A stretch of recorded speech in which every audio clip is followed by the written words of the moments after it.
तो hello everyone, आपका एक नए वीडियो में स्वागत करता हूं। तो भाई देखो, मुंह तोड़ जवाब तो ऋतिक रोशन अब यहाँ पे देने वाले हैं। बहुत से लोग, बहुत से कुछ हेटर्स हैं जो कि ऋतिक रोशन के बारे में बोल रहे थे कि भाई ऋतिक रोशन की वॉर 2 ऋतिक रोशन की वजह से भाई फ्लॉप हुई है, जबकि साला मुद्दा ही कुछ और है। कहानी नहीं अच्छी, डायरेक्शन नहीं अच्छी, उसके बिहाफ पे आप ऋतिक रोशन को यहाँ पे भाई दोषी ठहरा रहे हो। यार शर्म आनी चाहिए थोड़ी बहुत। तो देखो, यहाँ पे ऋतिक रोशन अब नया कदम रख चुके हैं। हालांकि क्रिश 4 पे तो काम हो ही रहा है, उसके बारे में भी अपडेट दूंगा कि एक्चुअली में यहाँ पे जो मेकर्स कर रहे हैं वो तो एक अलग चीज़ है, लेकिन जो अब यहाँ पे जो फैंस हैं, जो डाई हार्ट फैंस हैं, उनका क्या कहना है इस मूवी के विलन के बारे में। अब देखो, मूवी के विलन के बारे में एक अपडेट और आई थी भाई। हॉलीवुड का कोई हीरो जो कि हमें देखने को मिला था, कौन सी फिल्म है यार, लंबा चौड़ा सा हीरो है, नाम ध्यान से निकल रहा, उसको विलन लेने के रूप में। अब पता नहीं भाई, देखो वो तो एक रूमर्स था और मैंने बोला था कि चलो ये तो एक रूमर्स है और ये आ भी सकता है और नहीं भी आ सकता है, इसको अभी कोई ऑफिशियली कंफर्म मानो भी मत। उसके बारे में वो कहीं ना कहीं अपडेट हुआ, डाउन हो गई, खत्म हो गई फिर वो। लेकिन अभी लगभग 15 दिन पहले रश्मिका बंदना का नाम आ रहा था क्रिश 4 में। हालांकि उसको लेके तो काफ़ी सारी अपडेट आ रही है, लेकिन अभी तक कोई मीडिया पोर्टल की तरफ से ऐसा नाम नहीं आया। हालांकि ये बताया जा रहा है कि अप्रोच किया गया है और कहीं ना कहीं रश्मिका बंदना ने मतलब कच्चा पक्का जवाब दे दिया। और मतलब अब देखा जाए कि जिस तरीके से ट्विटर पे सवाल जवाब आ रहे हैं, तो ये लग रहा है कि हो सकता है कि रश्मिका ने हाँ बोल दिया। अब यहाँ पे ये पक्की खबर तो ये बन रही है अभी, लेकिन अभी तक कोई ऑफिशियली नहीं है। हालांकि ये बात अगर है तो भाई YRF के साथ में वो फर्स्ट टाइम एक कोलैबोरेशन करने जा रही है और ऋतिक के साथ में भी पहली फिल्म यहाँ पे हो रही है। अब देखते हैं भाई क्या होता है। लेकिन यहाँ पे ऋतिक रोशन एक फिल्म प्रोड्यूस करने वाले जो कि अमेजॉन प्राइम पे आएगी। अब यहाँ पे देखा जाए कि अमेजॉन का और ऋतिक का जो एक कोलैबोरेशन हुआ है, उसको लेके जो फिल्म आ रही है उसके बारे में ये आया कि भाई सर्वाइकल ड्रामा फिल्म होगी एंड स्टॉर्म, यानी कि स्ट्रॉम उसका नाम होगा, यानी कि स्ट्रॉम मतलब तूफान, इस तरह के कुछ यहाँ पे देखने को मिलेगा। अब देखो, मैं आप लोगों को एक बात याद दिलाता हूँ, आप लोगों को अच्छे तरीके से याद होगा। एक ऋतिक रोशन ने एक फिल्म यहाँ पे उसके हॉलीवुड के कुछ राइट्स वगैरह लिए थे ज़ॉम्बीज़ के। अब यहाँ पे मुझे जो लग रहा है, देखो मैं अपनी यहाँ पे पर्सनल थिंकिंग बता रहा हूँ, हो सकता है कि ये वही फिल्म हो, अमेजॉन प्राइम पे लेके आ रहे हो। क्योंकि भाई देखो, पता है सबको भाई रीमेक है, तो रीमेक कितना चलता है कितना नहीं चलता है मुझसे ज़्यादा तो आप लोग जानते हो, है कि नहीं। तो अब इस वजह से आई थिंक सो भाई, यहाँ पे मैं ये नहीं कह रहा हूँ कि ऐसा हो सकता है कि ऋतिक रोशन ऐसा कुछ करने जा रहे हो जो कि वो OTT पे रिलीज करना चाहते हो, ऐसा हो सकता है। अब देखो, यहाँ पे ऋतिक रोशन इस फिल्म को प्रोड्यूस करेंगे। अब ये नहीं कह सकता कि मैं ऋतिक रोशन इसके अंदर लीड रोल करने वाले। अब देखो, एज ए OTT फिल्म आ रही है, अब OTT के लिए तो भाई ऋतिक रोशन यहाँ पे नहीं बने। अगर ऋतिक रोशन होते तो कहीं ना कहीं ये फिल्म को थिएटर में रिलीज करके 8 हफ्ते के बाद में या 10 हफ्ते के बाद में ऋतिक रोशन को ये मौका मिलता कि भाई वो इसको अमेजॉन प्राइम पे रिलीज करे।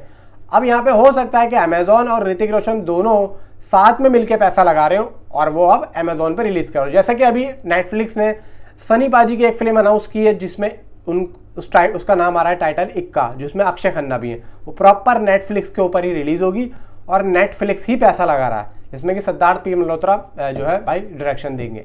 तो मुझे कुछ ऐसा लग रहा है। अब ये नहीं कह सकता मैं ऋतिक रोशन की इस फिल्म को डायरेक्ट कबीर खान करेंगे या फिर कोई और करेंगे। अभी सिर्फ है कि ऐसा न्यूज़ आया है, ऐसा रूमर्स आया है, बाकी देखते हैं उसके ऊपर क्या और कहानी बनती है। क्योंकि देखो, ऋतिक रोशन के ऊपर मैं वीडियो कम बना रहा हूँ, ऋतिक रोशन से रिलेटेड कुछ न्यूज़ आ नहीं रही है। अब यहाँ पे फैंस का क्या कहना है क्रिश 4 को लेके। हालांकि अभी द बैट्स ऑफ बॉलीवुड में एक नाम काफ़ी ज़्यादा वायरल हो रहा है, गरज करके, यानी कि रजत बेदी हमें जानी दुश्मन में भी देखने को मिले थे, जो कि एज ए विलन होते हैं, जो कि स्टार्टिंग में ही मर जाते हैं। फिर चोर मचाए शोर में भी होते हैं। ऐसी बहुत सी फिल्में उन्होंने की हैं, लेकिन कहीं ना कहीं उनकी जो छवि है वो डाउन हो गई। हालांकि ऋतिक के साथ में उन्होंने कोई मिल गया में भी राज सक्सेना करके एक कैरेक्टर प्ले किया था, कोई मिल गया में, जिसमें वो प्रीति जिंटा के दोस्त होते हैं, उसमें भी प्ले किया था। लेकिन उसके बाद में उसमें से तो उनका नाम यहाँ पे निकल गया। लेकिन क्रिश 4 को लेके अब जो यहाँ पे एक अलग ही फैन थ्योरी बन रही है और फैंस अब यहाँ पे कहीं ना कहीं इस चीज़ का अनुमान लगा रहे हैं। अब देखो, क्रिश 4 एक टाइम ट्रेवल फिल्म होगी। अब यहाँ पे ऋतिक रोशन पीछे जाएंगे। अब पीछे जाएंगे तो कितना पीछे जाएंगे भाई। देखो, रेखा का भी यहाँ पे बताया जा रहा है कि रेखा भी होंगी, प्रीति जिंटा भी होंगी। अब अगर यहाँ पे इन्होंने ज़्यादा ही पीछे जाना है तो भाई ये लोग सीधा कोई मिल गया कि सीधा सेट पे भी जा सकते हैं। वहाँ पे रजत बेदी भी थे उस फिल्म में, तो मे बी आई थिंक कोई मिल गया का जो मेन विलन था वो कहीं ना कहीं राज सक्सेना थे, यानी कि रजत बेदी। आप देखो उस फिल्म को जाके कि ऋतिक रोशन का पीछा भाई वही करते हैं लास्ट में, और उन्हीं के यहाँ पे डाउन करने में लगे रहते हैं, प्रीति जिंटा को इम्प्रेस करने में लगे रहते हैं। और इधर ऋतिक रोशन जादू को ऊपर भेजने की तैयारी करते रहते हैं कि भाई ये किसी ना किसी तरीके से अपने घर चला जाए, आपने देखी होगी। तो जो लास्ट का जो बाइक वाला सीक्वेंसेस है, कुछ तो पुलिस उनके पीछे पड़ी हुई है, कुछ रजत बेदी और रजत बेदी के गुंडे लगे हुए हैं। तो कहीं ना कहीं यहाँ पे कुछ ऐसा सीन लग रहा है जैसे कि अभी स्पाइडरमैन देखी थी हमने, नो वर्क एट होम, ऐसे करके, जैसे कि वो बुला लेते हैं टाइम से अपने तीनों को एक साथ, और वहाँ के कुछ जो विलन्स होते हैं वो भी आ जाते हैं अपने अपने टाइम से, जो जिंदा होते हैं उस टाइम पे। तो कुछ इस तरीके का सिस्टम अगर होता है तो आई थिंक सो भाई मज़ा आ जाएगा। फिर तो ये चीज़ तो एक अलग ही लेवल पे चली जाएगी, क्योंकि फिर इस फिल्म को भाई साहब मैं कहता हूँ कि 1000 करोड़ तो बच्चों का खेल है इस फिल्म के लिए, ऐसा अगर कुछ हो गया तो। जबकि फैंस का कहना यह है कि रजत बेदी हो सकते हैं इस फिल्म में विलन। हालांकि देखो अगर इसको उस तरीके से जोड़ के चलेंगे जिस तरीके से मैं बता रहा हूँ तो पब्लिक को यहाँ पे मज़ा आएगा। लेकिन थोड़ा सा अगर वो नॉर्मल एक सीधा ले ही आते हैं भाई क्रिश 4 में विलन, मतलब अब डायरेक्ट विलन तो मुझे नहीं लगता कि वो डायरेक्ट इतना बड़ा रोल रजत बेदी को देना चाहिए। हालांकि लंबी चौड़ी पर्सनैलिटी है, ऐसा हो भी सकता है, लेकिन मुझे लगता है कि कहीं ना कहीं यहाँ पे YRF जो है वो सोचेगा।